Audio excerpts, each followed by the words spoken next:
श्री भगवान दैवी तथा असुरी स्वभाव। श्री भगवान उवाच अभयं सत्त्वसंश्रुद्धि ज्ञानयोग व्यवस्थितिः दानदमश्च यज्ञश्च स्वाध्यायस्तप आर्जवम् अहिंसा सत्यमक्रोधस्त्याग शान्तिरपैर्षूर्णं दया भूतेष्वलो लुप्त्वा मार्दवं हीरचापलम् तेजक्षमा धृति चौदमद्रोह नीतिमनीता भवन्ति संपद देवी बीजा तस्य भारत। भगवान ने कहा, हे भरत पुत्र, निर्भयता निर्भयता आत्मशुद्धि, आध्यात्मिक ज्ञान का अनुशीलन, दान, आत्मसंयम, यज्ञ परायणता, वेदाध्ययन, तपस्या, सरलता, अहिंसा, सत्यता, क्रोध विहीनता, त्याग, शांति, चित्रान्वेषण में अरुचि, समस्त जीवों पर करुणा, लोभ विहीनता, भद्रता, लज्जा, संकल्प, तेज, क्षमा, धैर्य, पवित्रता, ईर्ष्या तथा सम्मान की अभिलाषा से मुक्ति, ये सारे दिव्य गुण हैं जो देवी प्रकृति से संपन्न देवतुल्य पुरुषों में पाए जाते हैं। तात्पर्य। श्रील प्रभुपाद की जय। श्रील प्रभुपाद द्वारा 15वें अध्याय के प्रारंभ में इस भौतिक जगत रूपी अश्वस्थ वृक्ष की व्याख्या की गई थी। उसमें निकलने वाली अतिरिक्त जड़ों की तुलना जीवों के शुभ तथा अशुभ कर्मों से की गई थी। 9वें अध्याय में भी देवों तथा असुरों का वर्णन हुआ है।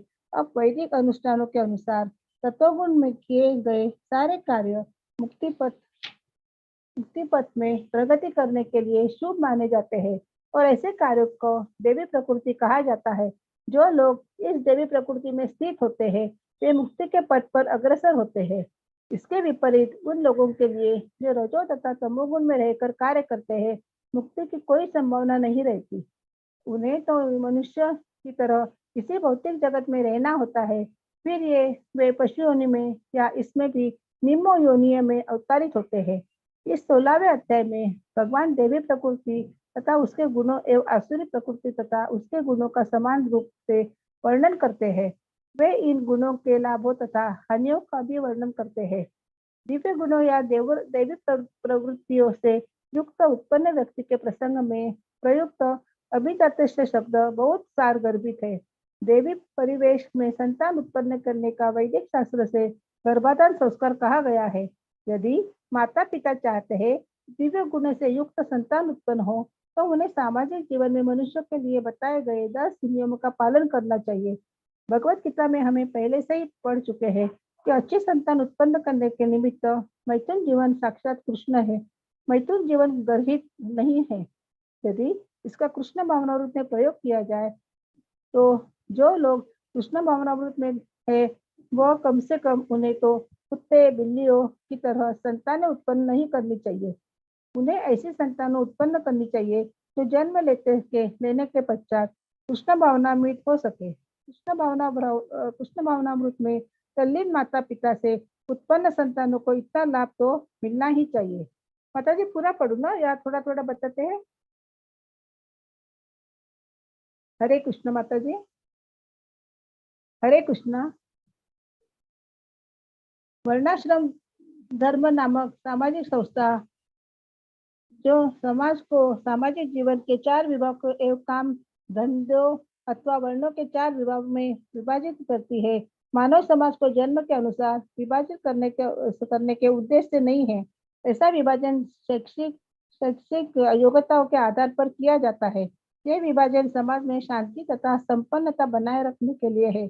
यहाँ पर जिन गुणों का उल्लेख हुआ है उन्हें दिव्य कहा गया है और वे आध्यात्मिक ज्ञान में प्रगति करने वाले व्यक्तियों के निमित्त है, जिससे वे भौतिक जगत में मुक्त हो सके।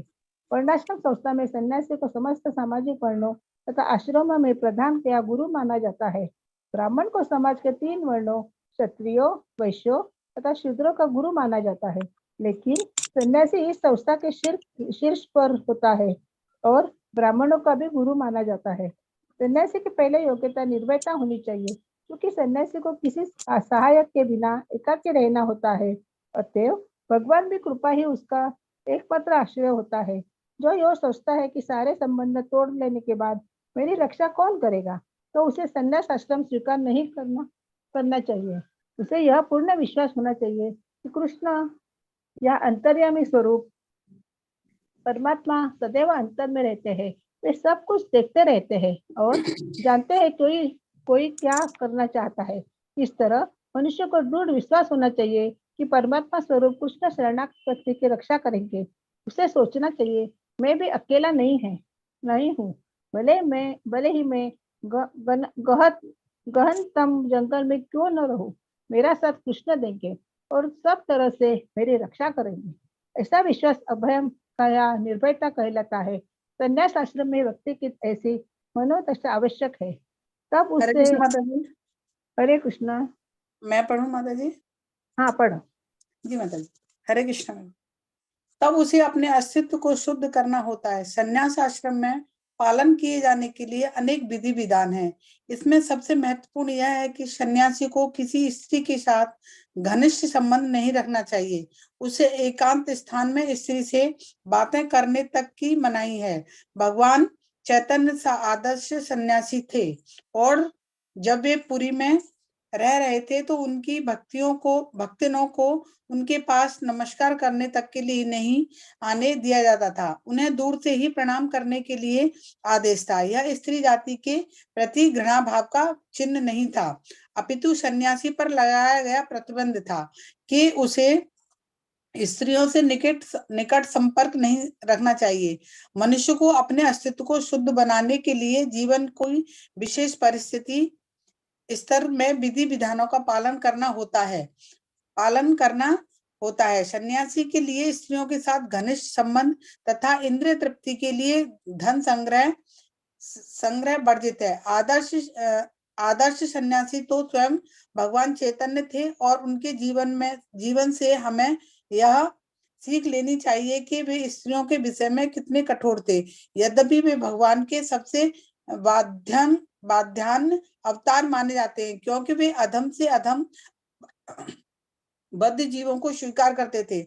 लेकिन जहां तक स्त्रियों की संगति का प्रश्न था, वे संन्यास आश्रम के विधि विधानों का कठोरता से पालन करते थे। उनका एक निजी पार्षद छोटा हरिदास अन्य पार्षदों की सहित उनके साथ निरंतर रहा, लेकिन किसी कारणवश उसके एक तरुणी को कामुक दृष्टि से देखा। भगवान चैतन्य इतने कठोर थे कि उन्होंने उसे अपने पार्षदों की संगति से तुरंत बाहर निकाल दिया। भगवान चैतन्य ने कहा, जो सन्यासी या अन्य कोई व्यक्ति प्रकृति के चंगुल से छूटने का इच्छुक है और अपने को आध्यात्मिक प्रकृति तक ऊपर उठाना चाहता है तथा भगवान के पास वापस जाना चाहता है, वह यदि भौतिक संपत्ति तथा स्त्री की ओर इंद्रिय तृप्ति के लिए देखता है, भले ही वह उसका भोग न करे, केवल उनकी और इच्छा दृष्टि से देखे, तो भी वह इतना गर्वित है कि उसके लिए श्रेयस्कर होगा कि वह ऐसी अवैध इच्छाएं करने में पूर्व आत्महत्या कर ले। इस तरह शुद्धि की एक विधियां हैं। अगला गुण है ज्ञान योग व्यवस्थित। ज्ञान के अनुशीलन में संलग्न रहना। सन्यासी का जीवन गृहस्थों तथा उन सबों को जो आध्यात्मिक उन्नति के वास्तविक जीवन को भूल चुके हैं ज्ञान वितरित करने के लिए होता है। सन्यासी से आशा की जाती है कि वह अपनी जीविका के लिए द्वार द्वार भिक्षाटन करे, लेकिन इसका अर्थ यह नहीं है कि वह भिक्षुक है। जीवनशीलता की आध्यात्मिकता में स्थित मनुष्य की एक योग्यता है। सन्यासी मात्र विनयशीलता बस द्वार द्वार जाता है, भिक्षाटन के उद्देश्य से नहीं जाता, अपितु गृहस्थों को दर्शन देने तथा उनके कृष्ण भावनामृत जगाने के लिए जाता है। यह सन्यासी का कर्तव्य है। यदि वह वास्तव में उन्नत है और उसे गुरु का आदेश प्राप्त है, तो उसे तर्क तथा ज्ञान द्वारा कृष्ण भावनामृत का उपदेश करना चाहिए, और यदि वह इतना उन्नत नहीं है तो उसे सन्यास आश्रम ग्रहण नहीं करना चाहिए। लेकिन यदि किसी ने पर्याप्त ज्ञान के बिना ही सन्यास आश्रम स्वीकार कर लिया है, तो उसे ज्ञान अनुशीलन के लिए प्रामाणिक गुरु से श्रवण में रत होना चाहिए।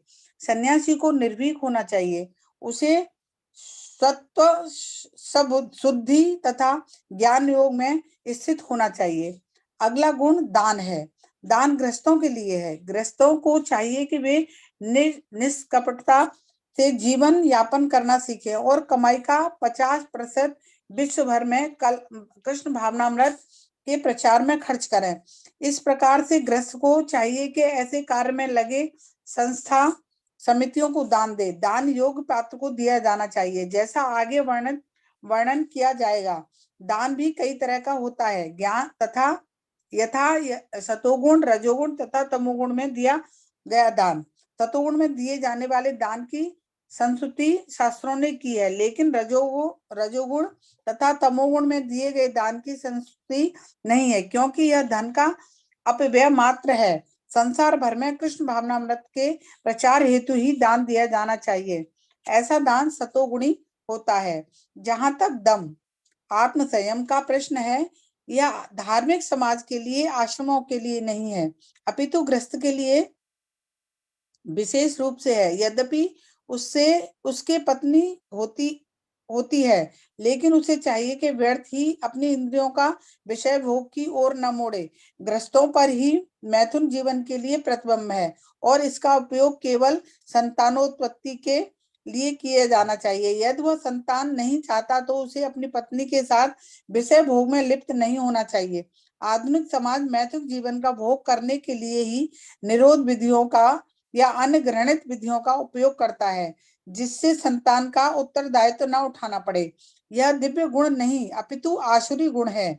यदि कोई व्यक्ति, चाहे वह गृहस्थ ही क्यों न हो, आध्यात्मिक जीवन में प्रगति करना चाहता है तो उसे अपने मैथुन जीवन का पर संयम रखना होगा और उसे ऐसी संतान नहीं उत्पन्न करनी चाहिए जो कृष्ण की सेवा में काम न आए। यदि वह ऐसी संतान उत्पन्न करता है जो कृष्ण भावना भावित हो सके, तो वह सैकड़ों संतानें उत्पन्न कर सकता है, लेकिन ऐसी क्षमता के बिना किसी को इंद्रिय सुख के लिए काम भोग में लिप्त नहीं होना चाहिए। हरे कृष्ण माता जी। हरे कृष्ण माता जी। माता जी मैं कंटिन्यू करूं आगे? जी जी जी करिए। हरे कृष्ण। हाँ जी। ओके माता जी। गृहस्थों को यज्ञ भी करना चाहिए, क्योंकि यज्ञ के लिए पर्याप्त धन चाहिए। ब्रह्मचर्य, वानप्रस्थ तथा सन्यास आश्रम वालों के पास धन नहीं होता, वे तो भिक्षाटन करके जीवित रहते हैं। अतः विभिन्न प्रकार के यज्ञ गृहस्थों के दायित्व हैं। उन्हें चाहिए कि वैदिक साहित्य द्वारा आदिष्ट अग्निहोत्र यज्ञ करें, लेकिन आजकल ऐसे यज्ञ अत्यंत खर्चीले हैं और हर किसी गृहस्थ के लिए इन्हें संपन्न कर पाना कठिन है। इस युग के लिए संतुष्ट सर्वश्रेष्ठ यज्ञ है संकीर्तन यज्ञ। यह संकीर्तन यज्ञ हरे कृष्ण कृष्ण कृष्ण हरे हरे, हरे राम राम राम हरे हरे का जप सर्वोत्तम और सबसे कम खर्च वाला यज्ञ है और प्रत्येक व्यक्ति इसे करके लाभ उठा सकता है। अतएव दान, इंद्रिय संयम तथा यज्ञ करना, ये तीनों बातें गृहस्थ के लिए हैं। स्वाध्याय या वेदाध्ययन ब्रह्मचर्य आश्रम या विद्यार्थी जीवन के लिए है। ब्रह्मचारियों का स्त्रियों से किसी प्रकार का संबंध नहीं होना चाहिए। उन्हें ब्रह्मचर्य जीवन बिताना चाहिए और आध्यात्मिक जीवन के अनुशीलन हेतु अपना मन वेदों के अध्ययन में लगाना चाहिए। यही स्वाध्याय है। तपस्या वानप्रस्थों के लिए है। मनुष्य को जीवन भर गृहस्थ ही नहीं बने रहना चाहिए। उसे स्मरण रखना होगा कि जीवन के 4 विभाग हैं: ब्रह्मचर्य, गृहस्थ, वानप्रस्थ तथा संन्यास। अतः गृहस्थ रखने के बाद उसे विरक्त हो जाना चाहिए। यदि कोई 100 वर्ष जीवित रहता है तो उसे 25 वर्ष तक ब्रह्मचर्य, 25 वर्ष तक गृहस्थ, 25 वर्ष तक वानप्रस्थ तथा 25 वर्ष तक संन्यास का जीवन बिताना चाहिए। ये वैदिक धार्मिक अनुशासन के नियम है। गृहस्थ जीवन से विरक्त होने पर मनुष्य को शरीर, मन तथा वाणी का संयम बरतना चाहिए। यही तपस्या है। समग्र वर्णाश्रम धर्म समाज ही तपस्या के निमित्त है। तपस्या के बिना किसी को मुक्ति नहीं मिल सकती। इस सिद्धांत की संतुष्टि ना तो वैदिक साहित्य में की गई है, ना भगवत गीता में, कि जीवन में तपस्या की आवश्यकता नहीं है और न कोई कल्पनात्मक चिंतन करता रहे तो सब कुछ ठीक हो जाएगा। ऐसे सिद्धांत तो उन दिखावटी अध्यात्मवादियों द्वारा बनाए जाते हैं जो अधिक से अधिक अनुयायी बनाना चाहते हैं। यदि प्रतिबंध हो विधि विधान हो तो लोग इस प्रकार आकर्षित ना हो। अतएव जो लोग धर्म के नाम पर अनुयायी चाहते हैं वो केवल दिखावा करते हैं। वे अपने विद्यार्थियों के जीवनों पर कोई प्रतिबंध नहीं लगाते और ना ही अपने जीवन पर। लेकिन वेदों में ऐसी विधि को स्वीकृति प्रदान नहीं की गई है। जहाँ तक ब्राह्मणों की सरलता आर्जवम का संबंध है, इसका पालन न केवल किसी एक आश्रम में किया जाना चाहिए अपितु चारों आश्रमों के प्रत्येक सदस्य को करना चाहिए, चाहे वह ब्रह्मचर्य, गृहस्थ, वानप्रस्थ तथा संन्यास आश्रम में हो।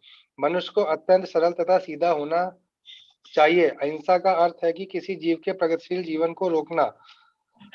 किसी को यह नहीं सोचना चाहिए कि चूंकि शरीर का वध किए जाने के बाद भी आत्मा स्फुलिंग नहीं मरता, इसलिए इंद्र तृप्ति के लिए पशुवध करने में कोई हानि नहीं है। प्रचुर अन्न, फल तथा दूध की पूर्ति होते हुए भी आजकल लोगों में पशुओं का मांस खाने की लत पड़ी हुई है। लेकिन पशुओं के वध की कोई आवश्यकता नहीं है। यह आदेश हरेक के लिए है। जब कोई विकल्प न रहे तभी पशुवध किया जाए, लेकिन इसकी यज्ञ में बलि की जाए। जो भी हो, तब जब मानवता के लिए प्रचुर भोजन हो तो जो लोग आध्यात्मिक साक्षात्कार में प्रगति करने के इच्छुक हैं उन्हें पशु हिंसा नहीं करनी चाहिए। वास्तविक अहिंसा का अर्थ है कि किसी के प्रगतिशील जीवन को रोका ना जाए। पशु भी अपने विकास काल में एक पशुओं से दूसरे पशुओं में देहांतरण करके प्रगति करते हैं। यदि किसी विशेष पशु का वध कर दिया जाता है तो उसकी प्रगति रुक जाती है। यदि कोई पशु किसी शरीर में बहुत दिनों या वर्षों से रह रहा हो और उसे असमय ही मार दिया जाए तो उसे पुनः उसी जीवन में वापस आकर शेष दिन पूरे करने के बाद ही दूसरी योनि में जाना पड़ता है। अतएव सादगी तुष्टि के लिए किसी की प्रगति को नहीं रोकना चाहिए, यही हरे अहिंसा कृष्ण है। प्रभु जी, कंटिन्यूस करूं मैं? ओके माता जी, हरे कृष्ण। सत्यम का अर्थ है मनुष्य को अपने स्वार्थ के लिए सत्य को तोड़ना मरोड़ना नहीं चाहिए। वैदिक साहित्य में कुछ अंश अत्यंत कठिन है, लेकिन उनका अर्थ किसी प्रामाणिक गुरु से जानना चाहिए। वेदों को समझने की यही विधि है। श्रुति का अर्थ है किसी अधिकारी से सुनना। मनुष्य को चाहिए कि अपने स्वार्थ के लिए कोई विवेचना न गढ़े। भगवत गीता की अनेक टीकाएं हैं जिसमें मूल पाठ की गलत व्याख्या की गई है। शब्द का वास्तविक भावार्थ प्रस्तुत किया जाना चाहिए और इसे प्रामाणिक गुरु से ही सीखना चाहिए। आक्रोध का अर्थ है क्रोध को रोकना। यदि कोई शुद्ध बहाने बनावे तो भी सहिष्णु बने रहना चाहिए, क्योंकि एक बार क्रोध करने पर सारा शरीर दूषित हो जाता है। क्रोध रजोगुण तथा काम में उत्पन्न होता है। अतएव जो योगी है उसे क्रोध पर नियंत्रण रखना चाहिए। अपेशुनम का अर्थ है कि दूसरे के दोष न निकाले और व्यर्थ ही उन्हें सही न करे। निसंदेह चोर को चोर कहना छिद्रा वेषण नहीं है, लेकिन निष्कपट व्यक्ति को चोर कहना उस व्यक्ति के लिए परम अपराध होगा जो आध्यात्मिक जीवन की प्रगति करना चाहता है। हीन का अर्थ है कि मनुष्य अत्यंत लज्जाशील हो और कोई गर्वित कार्य न करे। अचपलता का संकल्प का अर्थ है मनुष्य किसी प्रयास से विचलित या उदास न हो। किसी प्रयास में भले ही असफलता क्यों न मिले, किंतु मनुष्य को उसके लिए खिन्न नहीं होना चाहिए। उसे धैर्य तथा संकल्प के साथ प्रगति करनी चाहिए। यहाँ पर प्रत्युत्तर तेजस शब्द क्षत्रियों से निर्मित है। क्षत्रियों को अत्यंत बलशाली होना चाहिए जिससे वे निर्बलों की रक्षा कर सकें। उन्हें अहिंसक होने का दिखावा नहीं करना चाहिए। यदि हिंसा की आवश्यकता पड़े तो हिंसा दिखानी चाहिए, लेकिन जो व्यक्ति अपने शत्रु का दमन कर सकता है उसे चाहिए कि कुछ विशेष परिस्थितियों में क्षमा कर दे। वह छोटे अपराधों के लिए क्षमादान कर सकता है। सोचम का अर्थ है पवित्रता, जो न केवल मन तथा शरीर को ही अपितु व्यवहार में भी हो। यह विशेष रूप से वर्णिक वर्ग के लिए है। उन्हें चाहिए कि कालाबाजारी न करे। नाती मान्यता अर्थात सम्मान की आशा न करना शूद्रों अथवा श्रमिक वर्ग के लिए जिन्हें वैदिक आदेशों के अनुसार चारों वर्णों में सबसे निम्न माना जाता है, उन्हें व्यथा सम्मान या प्रतिष्ठा से फूलना नहीं चाहिए, बल्कि अपनी मर्यादा में बने रहना चाहिए। शूद्रों का कर्तव्य है कि सामाजिक व्यवस्था बनाए रखने के लिए वे उच्च वर्णों का सम्मान करें। यहाँ पर वर्णित 2600 गुण दिव्य हैं।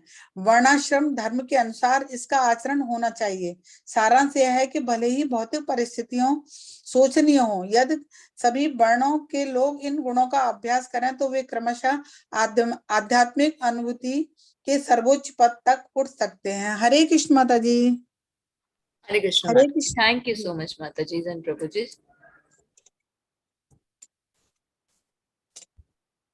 तो देखिए आज हम जो कर रहे हैं अध्याय 16 देवी तथा आश्रित स्वभाव। इसमें भगवान बता रहे हैं कि देवी तथा आश्रित स्वभाव कौन से होते हैं। तो भगवान ने कहा, हे भरतपुत्र, निर्भयता, आत्मशुद्धि, आध्यात्मिक ज्ञान का अनुशीलन, दान, आत्म संयम, यज्ञ परायणता, वेदाध्ययन, तपस्या, सरलता, अहिंसा, सत्यता, क्रोध विहीनता, त्याग, शांति, छिद्रान्वेषण में रुचि और समस्त जीवों पर करुणा, लोभ विहीनता, भद्रता, लज्जा, संकल्प, तेज, क्षमा, धैर्य, पवित्रता, ईर्ष्या तथा सम्मान की अभिलाषा से मुक्ति, ये सारे दिव्य गुण। तो पहले भगवान क्या बता रहे? दिव्य गुण। हम जानेंगे कि पहला जो श्लोक है ना, इसमें भगवान 26 दैवीय गुणों के बारे में बताएंगे और उसके बाद आश्रय गुणों के बारे में बताएंगे पूरे चैप्टर में, जो देवी प्रकृति से संपन्न देवतुल्य पुरुषों में पाए जाते हैं। तो इसे हम एक एक करके डिटेल में जानेंगे। जैसे कि हमने 15 चैप्टर किया था, 15 चैप्टर में हमने क्या जाना था? भौतिक जगत रूपी अश्वत्थ वृक्ष की व्याख्या की थी। ये भौतिक जगत क्या है?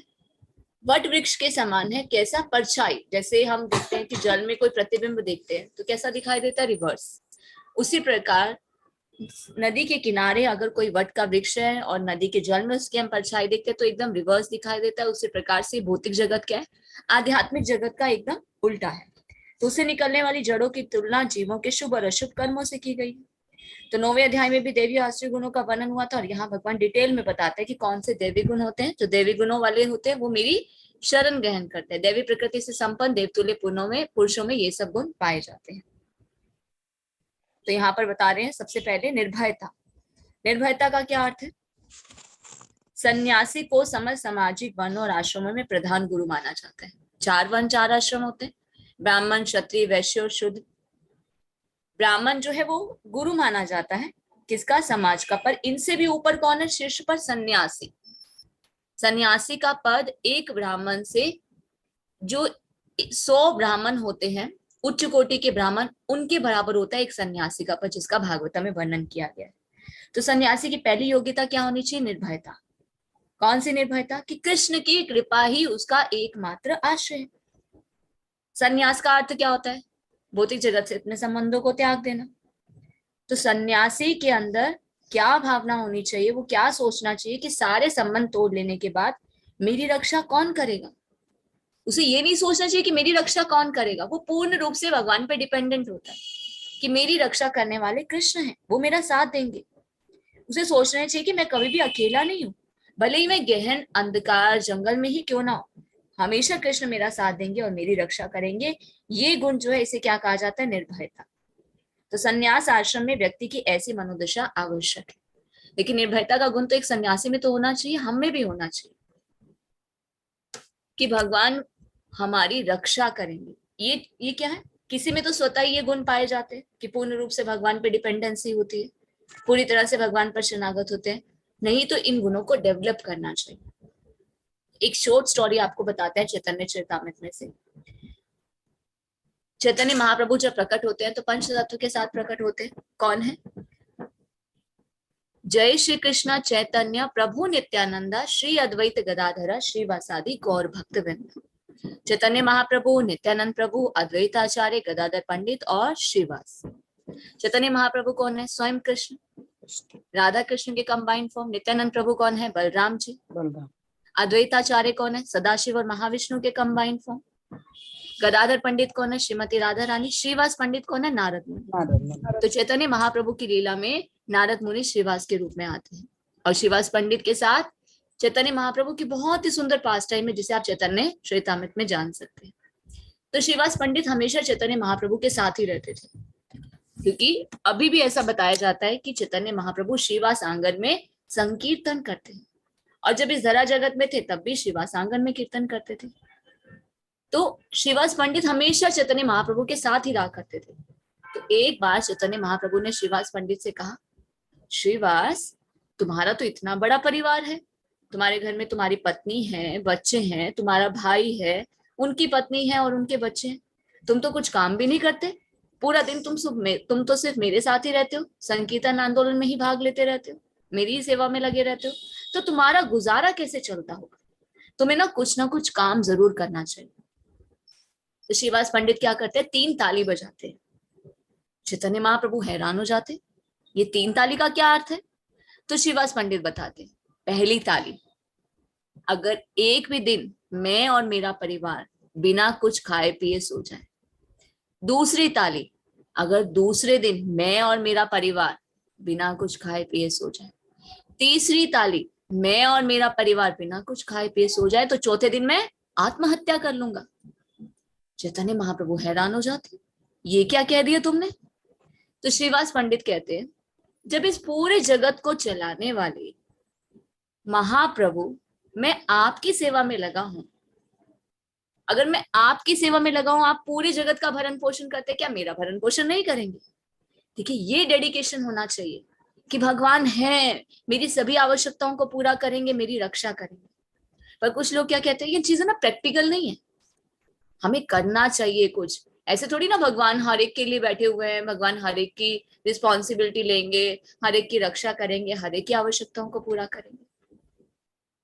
हमारा अगर भगवान पे फुल फेथ नहीं है, पूरी डिपेंडेंसी नहीं है, तो भगवान भी वैसे ही रेसिप्रोकेट करते, क्योंकि भगवत गीता में भगवान क्या कहते हैं, ये यथामाम प्रपदन्ते, जो जिस भाव से मेरे शरणागत होता है मैं उसी भाव में उसे रेसिप्रोकेट करता हूँ।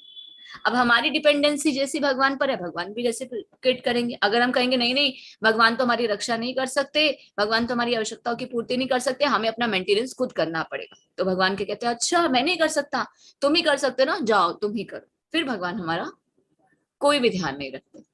तो ये क्या है, जैसे हमारी भगवान पे डिपेंडेंसी होगी, भगवान भी वैसा ही रेसिप्रोकेट करेंगे।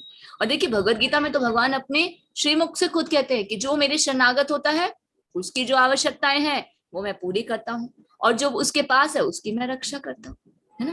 तो ये गुण कुछ लोगों में नेचुरली डेवलप होता है ये गुण, नहीं तो हमें ये डिपेंडेंसी भगवान पर लेकर आनी है कि हे जो प्रभु हैं वो हमारी रक्षा करेंगे। अरे जब इस पूरे जगत को चलाने वाले भगवान सबका भरण पोषण करते हैं, जो भगवान के शरणागत नहीं है, भक्ति नहीं करता, एक चींटी है, हाथी है, वो तो भगवान की भक्ति नहीं करे, पर भगवान उनका भी भरण पोषण करे। अगर कोई भगवान के शरणागत होगा तो क्या भगवान उसका भरण पोषण नहीं करेंगे? क्या भगवान उसकी रक्षा नहीं करेंगे?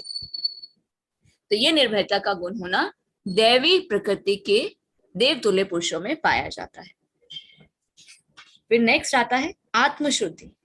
आत्मशुद्धि कैसे होती है? अस्तित्व को शुद्ध करना।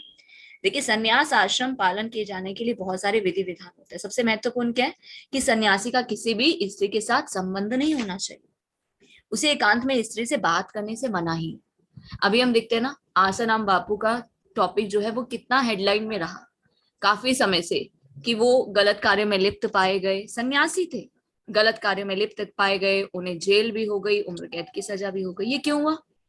सन्यासी का क्या गुण होना चाहिए कि उसे स्त्रियों से दूर रहना चाहिए। अगर वो स्त्रियों से दूर रहे होते, चाहे उसके पीछे सच्चाई है या नहीं है, तो कभी भी इस तरह के केस में तो नहीं फंसते, इस तरह की प्रॉब्लम तो उनके साथ नहीं होती। तो इसीलिए जो शास्त्रों का अध्ययन नहीं करता ना, उसे ज्ञान प्राप्त नहीं होता, और अपनी मनोकाल्पनिक कल्पनाओं के द्वारा संन्यास ग्रहण करना जो है बिना आत्मशुद्धि के, वो कितना डेंजरस है, उससे फिर से पतन हो सकता है। तो एकांत में स्त्री के साथ बात करने तक की मनाही, तो उसका उदाहरण चैतन्य महाप्रभु ने दिया। चैतन्य महाप्रभु इस धरा जगत में थे तो 24 वर्ष की आयु में उन्होंने संन्यास ग्रहण किया। भगवान को संन्यास ग्रहण करने की आवश्यकता नहीं थी, पर भगवान ने अपने उदाहरण से समझाया कि एक सन्यासी के क्या कर्तव्य होने चाहिए। तो जब वो पुरी में रहते थे तो किसी भी स्त्री से बात नहीं करते थे, उनकी तरफ देखते भी नहीं थे। तो एक बार क्या हुआ था, जो उनका भक्त था उनका नाम था छोटा हरिदास, तो वो किसी स्त्री की तरफ कामुक दृष्टि से देखते थे, है ना, अट्रैक्शन जैसे हो जाती है, तो वो उन्हें देखते थे। अब चैतन्य महाप्रभु को पता चल गया, तो उन्होंने क्या किया, उन्हें अपनी जो पार्षदों की संगति है उनसे बाहर निकाल दिया। बहुत ही कठोर थे चैतन्य महाप्रभु। उन्होंने बोला कि सन्यासी का कर्तव्य है कि प्रकृति से जंगल से छूट जाए और आध्यात्मिक प्रगति के स्तर तक ऊपर उठा। पर अभी भी तुम्हारी आसक्ति जो है वो किसी स्त्री के प्रति है, तो तुम कभी भी भगवान को प्राप्त नहीं कर सकते।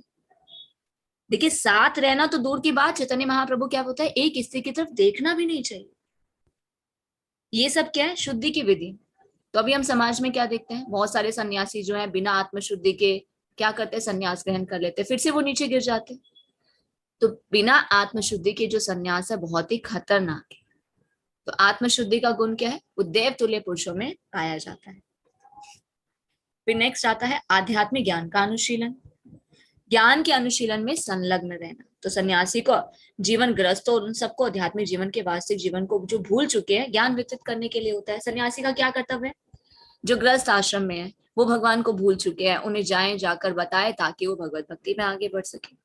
इस्कॉन में कितना सुंदर सिस्टम है, ब्रह्मचारी हैं, सन्यासी हैं जो महाराज है, वो क्या करते हैं, जगह जगह जाकर लेक्चर्स देते हैं, उनके प्रोग्राम्स होते हैं, वो ग्रस्तों को आकर्षित कर रहे हैं, किसके लिए, ज्ञान प्राप्त करने के लिए, क्योंकि गृहस्थ के पास तो टाइम ही नहीं है कि वो शास्त्र को पढ़ सके। ठीक है, अभी श्री प्रभुपाद की कृपा से ऐसा अरेंजमेंट हुआ भगवान की कृपा से कि हम ऑनलाइन कुछ कर पा रहे। जब तक ऑनलाइन नहीं था, किसके पास कितना समय था कि कोई मंदिर जाए, वहां भागवतम की क्लास अटेंड करे, या चैतन्य चरितामृत की क्लास अटेंड करे, या बाहर से कोई महाराज आ रहे हैं उनके सभी लेक्चर्स को अटेंड करे, पॉसिबल नहीं था। ऑनलाइन फिर भी हमारे लिए थोड़ा ईजी हो गया। तो एक ब्रह्मचारी और जो सन्यासी है उनका कर्तव्य होता है कि गृहस्थों के पास जाए और उन्हें आध्यात्मिक जीवन में उन्नत करने के लिए ज्ञान प्रदान करें। तो वो क्या करते हैं, द्वार द्वार जाकर भिक्षाटन करते हैं। उनका अर्थ भिक्षा मांगना नहीं है, उनका अर्थ क्या है, ज्ञान प्रदान करना, विनयशीलता। तो ज्ञान के अनुशीलन में संलग्न रहना। नेक्स्ट आता है दान। तो दान गृहस्थों के लिए जरूरी है। यज्ञ, दान और तपस्या, ये 3 गुण बताते हैं जिससे हृदय की शुद्धि होती है। तो गृहस्थों को क्या चाहिए कि निष्कपटता पूर्ण जीवन यापन करना सीखे और कमाई का 50% कृष्ण भावनामृत के प्रचार में उन्हें खर्च करना चाहिए।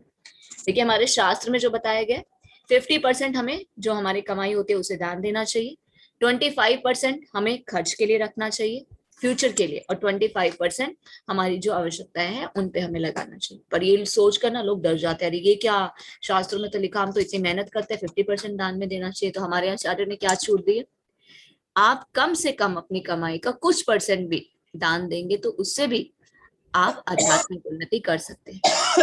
इच्छा से, अपनी इच्छा से देना चाहिए, जबरदस्ती से नहीं, क्योंकि जबरदस्ती से जो दिया गया दान होता है उसको कोई बेनिफिट नहीं होता। आगे हम चैप्टर में जानेंगे। दान भी 3 प्रकार का होता है, सत्वगुण में दिया गया दान, रजोगुण में दिया गया दान और तमोगुण में दिया गया दान। तो अपनी इच्छा अनुसार, बिना किसी अनिच्छा के, स्वेच्छा से, बिना किसी दिखावे की भावना के जो दान भगवान की सेवा में लगाया जाता है उससे हमारे हृदय की भी शुद्धि होती है और हमें आध्यात्मिक जीवन में प्रगति करने का भी मौका मिलता है। तो गृहस्थों का कर्तव्य है कि वो ब्रह्मचारी और सन्यासी को दान दे, कृष्ण भावनामृत के प्रचार में सहायता करे, मंदिर बनाने में सहायता करे। तो दान कौन सा सही होता है, जो भगवान की सेवा में लगाया जाता है। और कुछ लोग यहाँ पर क्या प्रश्न करते हैं, क्या जो हम गरीबों को दान देते हैं, समाज सेवा करते हैं, क्या वो गलत है? नहीं, गलत नहीं है, सही है। पर उससे क्या होता है, टेम्परेरी सॉल्यूशन। आपने किसी गरीब को दान दिया, एक दिन आपने भोजन खिलाया, उसे तो नेक्स्ट डे फिर से भूख लगेगी, आप परमानेंट तो उसका सॉल्यूशन नहीं कर पाए। पर अगर आप भगवान की सेवा करते हैं तो भगवान क्या करते हैं, भगवान की कृपा से अब हम देखते हैं कि इस्कॉन के मंदिर में जो भक्त हैं वो दान दे रहे हैं। तो इस्कॉन के मंदिर में क्या प्रोग्राम चल रहा है, दिल्ली में तो अभी भी कंटिन्यू लगातार काफी मंदिरों में चलता है, पर दिल्ली में हम देख रहे हैं कि अन्नदान सेवा जो है, कितने लोगों को फ्री फूड खिलाया जाता है जिनके पास खाने की व्यवस्था नहीं है। आपने क्या किया, भगवान की सेवा में लगाया। आप सिर्फ गरीबों की सहायता नहीं कर रहे, उसे भगवान की सेवा में लगा रहे हैं और उन्हें क्या मिल रहा है, सिर्फ खाना नहीं मिल रहा, महाप्रसाद मिल रहा है। जिसे भगवान को ऑफर किया हुआ प्रसाद मिल जाएगा वो कभी ना कभी तो इस भवबंधन से छूटेगा। नेक्स्ट आता है आत्म संयम। आत्म संयम का क्या अर्थ है, जहां तक आत्म संयम का प्रश्न है, ये धार्मिक समाज के अन्य आश्रमों के लिए नहीं है, अपितु गृहस्थ के लिए है। तो गृहस्थ के क्या कर्तव्य है, अगर अपनी पत्नी घर में है तो उसे बाहर इंद्र तृप्ति के लिए कोई भी गलत कार्य नहीं करना चाहिए। और यहाँ तक कि संतान भी अगर उत्पत्ति कर रहे हैं तो उसके पीछे भी उद्देश्य क्या होना चाहिए कि इन्हें हम भगवान की सेवा में लगाएं। श्रील प्रभुपाद ने तो साफ स्पष्ट शब्दों में कह दिया कि जो माता पिता अपने बच्चों को जन्म मृत्यु के चक्र से नहीं निकाल सकते उन्हें माता पिता बनने का अधिकार नहीं है, क्योंकि बच्चे हमारी पर्सनल प्रॉपर्टी नहीं है, ये भगवान के बच्चे हैं। तो भगवान अगर किसी जीवात्मा को हमें देते हैं तो हमारी क्या रिस्पॉन्सिबिलिटी कि इन्हें हम जन्म मृत्यु के चक्र से निकालें। जन्म मृत्यु से चक्र से निकालने के लिए हमें क्या करना होगा? इनमें भक्ति का बीज बोना होगा। बच्चों में भक्ति का बीज बोने के लिए कम से कम पहले हमें भक्ति का रस चखना होगा। अगर हम भक्ति की इंपॉर्टेंस जानते होंगे, कृष्ण भावनामृत की इंपॉर्टेंस जानते होंगे, तभी तो हम उन्हें बच्चों को देंगे। तो एक कोई भी व्यक्ति, चाहे वो ग्रस्त ही क्यों ना हो, आध्यात्मिक जीवन में अगर वो प्रगति करना चाहता है तो उसे संयम रखना होगा और ऐसी संतान ही उत्पन्न करना चाहिए जो कृष्ण की सेवा में काम ना आए। देखिए पहले तो क्या होता था, गर्भदान संस्कार सिस्टम होता था, ताकि भगवान ऐसी आत्मा को दे जो इसी जीवन में अपने जीवन के उद्देश्य को पूरा करके भक्ति करके भगवतधाम वापस पहुंचे। पर अब कुछ लोग क्या प्रश्न करते, हमने तो कभी शास्त्र पढ़े नहीं थे, हमने तो गर्भदान संस्कार किया नहीं, तो अब क्या करें? बच्चे जो है वो तो आसुरी प्रवृत्ति के होते जा रहे हैं। तो श्रील प्रभुपाद ने क्या बताया? One and only one solution, बच्चों को अच्छे भक्त बनाए। जब हम बच्चों को अच्छे भक्त बनाते हैं तो वो अच्छे इंसान स्वतः ही बन जाते हैं। तो माता पिता के लिए कितनी बड़ी रिस्पॉन्सिबिलिटी है कि हम अपने बच्चों को जन्म मृत्यु के चक्र से निकालें। देखिए हर माता पिता क्या चाहते हैं कि हम अपने बच्चों को बेस्ट से बेस्ट दें, अच्छा खाना, अच्छा स्कूल, अच्छा रहना, उनका अच्छा फ्यूचर हो। इतनी चीजें देने के बावजूद भी हम क्या देख रहे हैं अभी सोसाइटी में? बच्चों को सब कुछ देने के बाद भी क्या है, बच्चों का माता पिता के साथ अटैचमेंट नहीं है, मॉरल वैल्यूज नहीं है, उनमें डिप्रेशन जैसी चीजें हैं, डीमोटिवेटेड है, जीवन का लक्ष्य उन्हें पता नहीं है, जीवन के लक्ष्य को प्राप्त करने के लिए वो उनके अंदर हिम्मत नहीं है कि वो उसे अचीव कर सके। गलत रास्तों पर बच्चे चल जाते हैं। उसका कारण क्या है? क्योंकि हम बच्चों को हाफ नॉलेज दे रहे हैं, उनकी हम सिर्फ आधी हेल्प कर रहे हैं। ये मटेरियल एजुकेशन क्या है? सिर्फ उनको पैसा कमाने के लिए काम आएगी। उनकी जो करेक्टर बिल्डिंग वैल्यूज है वो उन्हें कहाँ से मिलेंगी? जब वो शास्त्र पढ़ेंगे। तो बच्चों को कृष्ण भावनामृत में लगाना बहुत ही जरूरी है। मटेरियल एजुकेशन के साथ साथ उन्हें स्पिरिचुअल एजुकेशन देना भी जरूरी है, ताकि बच्चे एक अच्छे मानव बन सके, अपने जीवन को सार्थक कर सके। फिर नेक्स्ट आता है, ग्रस्तों को यज्ञ भी करना चाहिए। यज्ञ, दान और तपस्या, ये गृहस्थों के 3 कर्तव्य बताए जाते हैं। तो यज्ञ के लिए तो प्राप्त धन चाहिए होता है। अब ब्रह्मचार्य है, वानप्रस्थ है, संन्यास आश्रम वालों के पास तो धन होता ही नहीं है, इसलिए वो क्या करते हैं? भिक्षा याटन करते हैं। तो गृहस्थों का कर्तव्य है यज्ञ करें। और कलयुग का यज्ञ क्या है? उसके लिए तो किसी धन की भी आवश्यकता नहीं है, हरे कृष्ण महामंत्र का जप करना। चैतन्य महाप्रभु की कृपा से हमें क्या मिला है? संकीर्तन यज्ञ, जो कि कलयुग का सार है। हरे कृष्ण कृष्ण कृष्ण हरे हरे, हरे राम राम राम हरे। ये जब जो है सर्वोत्तम है और सबसे कम खर्च वाला यज्ञ है। प्रत्येक व्यक्ति को इसका लाभ उठाना चाहिए। दान, इंद्रिय संयम और यज्ञ करना, ये तीनों बातें ग्रस्त के लिए। फिर नेक्स्ट आता है स्वाध्याय। स्वाध्याय का क्या अर्थ है? वेदाध्ययन। ब्रह्मचार्य आश्रम विद्यार्थी जीवों के लिए, विद्यार्थियों के जीवन के लिए। देखिए पहले क्या होता था, 25 वर्ष की आयु तक बच्चों को ब्रह्मचार्य की शिक्षा दी जाती थी। गुरुकुल सिस्टम होता था, शास्त्र बच्चे पढ़ते थे, ब्रह्मचार्य व्रत का पालन करते थे, गलत कार्य में लिप्त नहीं होते थे। क्योंकि जो शास्त्र पढ़ेगा उसे सही और गलत की पहचान होगी। शास्त्र में क्या बताते हैं? What is right, what is wrong, what to do, what not to do. कभी गलती हो ही नहीं सकती। अब शास्त्रों में हम बार बार जो चीजें पढ़ते हैं, हम गलती करने से बच जाते हैं। कभी गलती कर भी रहे हो तो फिर हमें याद आता है, नहीं हमने तो ये पढ़ा था, ये समझा था, ये काम करने से तो इसका ऐसे फल मिलेगा। तो 25 इयर्स की एज तक बच्चों को ब्रह्मचार्य के व्रत का पालन करने की शिक्षा दी जाती थी और उन्हें स्वाध्याय, शास्त्र, वेदाध्ययन करवाए जाते थे। उसके बाद फिर वो अपनी इच्छा से ग्रस्त आश्रम में भी प्रवेश कर सकते थे 25 के बाद। तो ब्रह्मचार्य जीवन बिताना चाहिए और आध्यात्मिक ज्ञान के अनुशीलन हेतु अपना मन वेदों के अध्ययन में लगाना चाहिए। इसे क्या कहा जाता है? स्वाध्याय कहा जाता है। फिर नेक्स्ट है तपस्या। तपस्या किसके लिए? वानप्रस्थों के लिए। 4 आश्रम कौन से? ब्राह्मण, क्षत्रिय, वैश्य, शुद्ध। 4 वर्ण और 4 आश्रम, ब्राह्मण, क्षत्रिय, वैश्य, शुद्ध, ब्रह्मचार्य, ग्रस्त, वानप्रस्थ और संन्यास। 25 वर्ष की आयु तक ब्रह्मचार्य, 50 वर्ष की आयु तक ग्रस्त।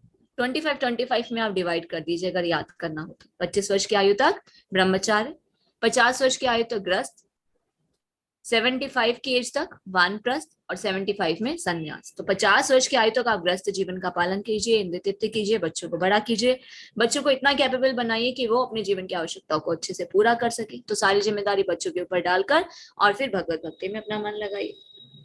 75 की एज में सब कुछ छोड़ देना चाहिए, परिवार को, संबंध को, संपत्ति को, क्योंकि लास्ट टाइम में अगर अटैचमेंट रहेगी भौतिक चीजों की तरफ तो फिर से जन्म मृत्यु का चक्र रहेगा। तो ग्रस्त जीवन से विरक्त होने के बाद मनुष्य को शरीर, मन और वाणी का संयम बरतना चाहिए। इसे क्या कहा जाता है? तपस्या। पहले के समय में कैसा होता था? वानप्रस्थ तपस्या, जंगल में चले जाते थे। पर अभी क्या है?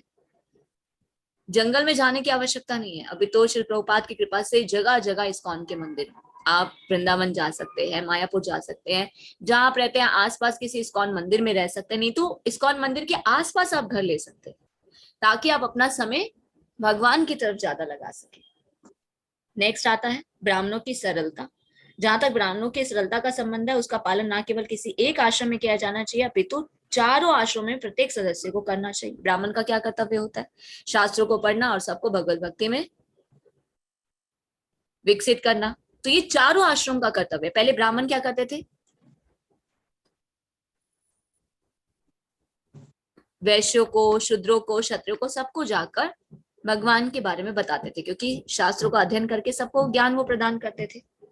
पर चारों आश्रमों में प्रत्येक सदस्य को इन सब का पालन करना चाहिए कि शास्त्रों का अध्ययन करना चाहिए, चाहे वो ब्रह्मचर्य हो, गृहस्थ हो, वानप्रस्थ हो, संन्यास आश्रम हो, और मनुष्य को अत्यंत सरल और सीधा होना चाहिए। नेक्स्ट है अहिंसा।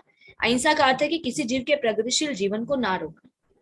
किसी को ये नहीं सोचना चाहिए कि शरीर का वध किए जाने पर भी आत्मा सुफलिंग नहीं होती। देखिए, ये शरीर कैसे मिलते हैं?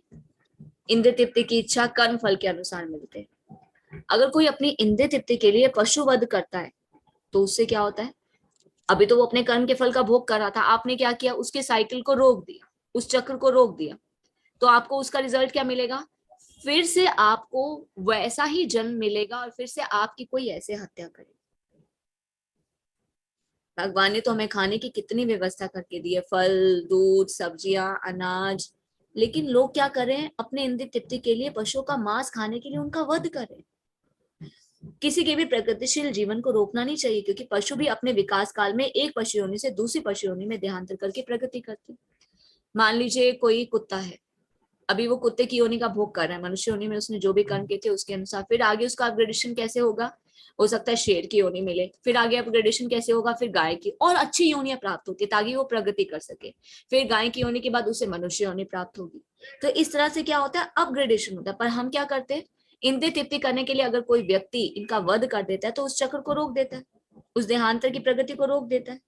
तो फिर उसका फल क्या होता है? उसे ही भोगना पड़ता है कि आपने किसी को असमय ही मार दिया और पुनः उसे जीवन में वापस आकर आपको उसके जो बचे हुए दिन थे, जो उसका बचा हुआ समय था, वो आपको पूरा करना पड़ेगा, उस योनि में जाना पड़ेगा। इसलिए कभी भी स्वार्थ की संतुष्टि के लिए किसी की प्रगति को रोकना नहीं चाहिए। भगवान के कहते हैं कि जो अपने स्वार्थ के लिए किसी की हत्या करता है, जीवा के लिए, टेस्ट के लिए किसी की हत्या करता है, उसे मैं अधम से अधम योनियों में डालता हूँ, उसमें मैं कृपा नहीं करता। फिर नेक्स्ट है सत्यम। सत्यम का अर्थ है कि मनुष्य को अपने स्वार्थ के लिए सत्य को तोड़ना मरोड़ना नहीं चाहिए। वैदिक साहित्य के कुछ अंश जो है थोड़े से कठिन है, लेकिन उसका अर्थ किसी प्रमाणिक गुरु से जानना चाहिए। वेदों को समझने की एक सही विधि क्या है? कि हम गुरु के पदाश्रय को ग्रहण करें और गुरु से विनीत भाव से विनती उनसे करें और उनसे ज्ञान प्राप्त करने का प्रयास करें। श्रुति का अर्थ क्या है? किसी अधिकारी से सुनना। तो मनुष्य को चाहिए कि अपने स्वार्थ के लिए विवेचना ना करे। भगवत गीता की तो बहुत सारी टीकाएं, पर इसे प्रमाणिक गुरु से सीखना चाहिए। जैसे कि भगवत गीता में भगवान क्या कहते हैं? एवं परंपरा प्राप्त। कौन सा ज्ञान हमें प्राप्त करना चाहिए? जो गुरु शिष्य परंपरा प्रणाली द्वारा जो प्रमाणिक ज्ञान है उसे हमें प्राप्त करने का प्रयास करना चाहिए। फिर नेक्स्ट है अक्रोध। अक्रोध का अर्थ क्या है? क्रोध को रोकना। अब क्रोध जब आता है तो क्या होता है? रजोगुण। क्रोध किससे उत्पन्न होता है? रजोगुण से उत्पन्न होता है। फिर काम उत्पन्न होता है। तो हमें क्रोध पर नियंत्रण करना चाहिए। नेक्स्ट आता है अपैशुनम, जिसका अर्थ है कि दूसरों के दोष ना निकाले, व्यर्थ ही उन्हें सही ना करें। पर चोर को चोर कहना छिद्रावेश नहीं है। कई बार लोग शास्त्र पढ़ते हैं तो कहते हैं अरे भगवत गीता में बताया गया कि हमेशा सत्य बोलना चाहिए, सत्य को तोड़ना मरोड़ना नहीं चाहिए। अगर चोर आपके घर में आए तो वो पूछेगा आपका सोना कहाँ पड़ा है, तो हम कहें कि हमने तो भगवत गीता में पढ़ा था कि सही सही बोलना चाहिए, हम उसको बता दे। नहीं, बुद्धि भगवान ने दी, कहाँ पर सत्य बोलना चाहिए, कहाँ पर सत्य को छुपाना चाहिए, उसका प्रयोग करना चाहिए। नेक्स्ट आता है संकल्प। मनुष्य किसी भी प्रकार से विचलित या उदासीन ना हो। किसी भी प्रयास में भले ही असफलता क्यों ना मिले, किंतु मनुष्य को उसके लिए खिन्न नहीं होना चाहिए। जीवन में सफलता असफलता तो चलती रहती है, अप एंड डाउन, पर जो बिना विचलित किए हुए पूर्ण रूप से अपने कर्म करने में लगा रहता है वो कभी ना कभी तो सफल होता ही। और जो बिना विचलित हुए भक्ति करता है उसे तो भगवान का प्रेम भी प्राप्त होता है।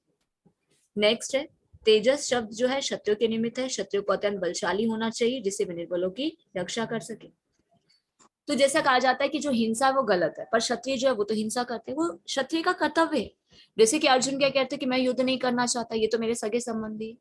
तो भगवान क्या कह रहे हैं, अर्जुन तुम तो क्षत्रिय हो, क्षत्रिय होने के नाते तुम्हारा कर्तव्य है युद्ध करना, इससे तुम्हें पाप नहीं लगेगा। अगर युद्ध भूमि में तुम मारे जाते हो युद्ध करते हुए तो तुम कहाँ जाओगे, स्वर्ग जाओगे। अगर जीत जाते हो तो पूरे साम्राज्य का भोग करेंगे। अर्जुन उठो और युद्ध करो। नेक्स्ट आता है क्षमा। क्षमा का गुण होना चाहिए, छोटे छोटे अपराधों के लिए क्षमादान करना चाहिए। फिर है पवित्रता। पवित्रता मन और शरीर की अपितु व्यवहार की भी होनी चाहिए। जैसे कि हमने पहले भी जाना, क्लीनिनेस कैसी होती है, 2 टाइप्स की क्लीनिनेस होती है, इंटरनल और एक्सटर्नल। बाहर से तो हम क्लीनिनेस करते हैं, नहाना, कपड़े बदलना, दांतों को साफ करना। इंटरनल क्लीनिनेस भी करनी चाहिए, हृदय की शुद्धि भी करनी चाहिए। वो हम कैसे कर सकते हैं, श्रवणम कीर्तनम।